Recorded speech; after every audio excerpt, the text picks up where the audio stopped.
The pluot is a hybrid fruit that is a combination of plum and apricot, and the sweetness of the apricot flavor kind of mellows out that little bit of extra tartness that the plums can sometimes carry. So today I'll be canning whole pluots, and it's super easy to do, like so many other things with canning. Honestly, I think I say that about a lot of things, but this one is truly an easy recipe. I begin with somewhere around 5 pounds worth of pluots, and that should do somewhere around 4 pints. And I'll want to prick each one. And the idea with the pricking of them is that it makes it so that they don't split as much. I feel like they still sometimes split, but that's okay. Now, depending on the size of your pluots, it might be somewhat hard to get them into your jars. You could do this with quarts if you wanted to and just kind of double everything and add 5 minutes worth of time to the cooking time.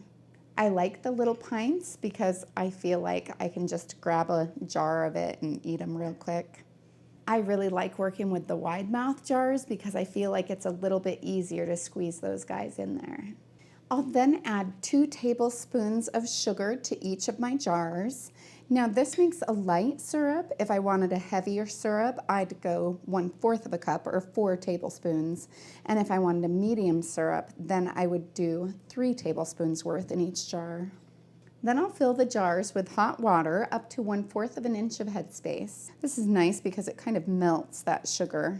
There'll still be more sugar at the bottom than mixed throughout for the first 3 weeks, so generally speaking, you want to wait a couple of weeks before eating this. Eventually, through osmosis, that sugar will get dispersed throughout the entire thing. Then I use a wooden chopstick to make sure that I don't have any air bubbles in here. And I'll use a clean damp cloth to wipe off the rim of my jars so that if any of the sugar got on the edge, that it won't interfere with the seal. And then I'll place my lids and rings on until they're fingertip tight. I'm using Superb lids today. That's all I use these days because I actually really like the quality of them. They're nice and thick. They adhere really well to my jars. They'll seal for up to 36 months as opposed to 18 months, which is what you're guaranteed with the other lids that you would use.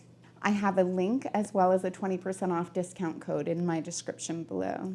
So now I'll place these in my boiling water bath and I'll process them for 25 minutes if I'm at sea level. I'm at 1,200 feet, so I'll process them for 30. Now that the timer's gone off, I'll remove the lid, turn off the heat, and let it cool for 5 minutes. I remove the jars from the canner and place them on the counter about 1 to 2 inches apart so that they can cool down quickly.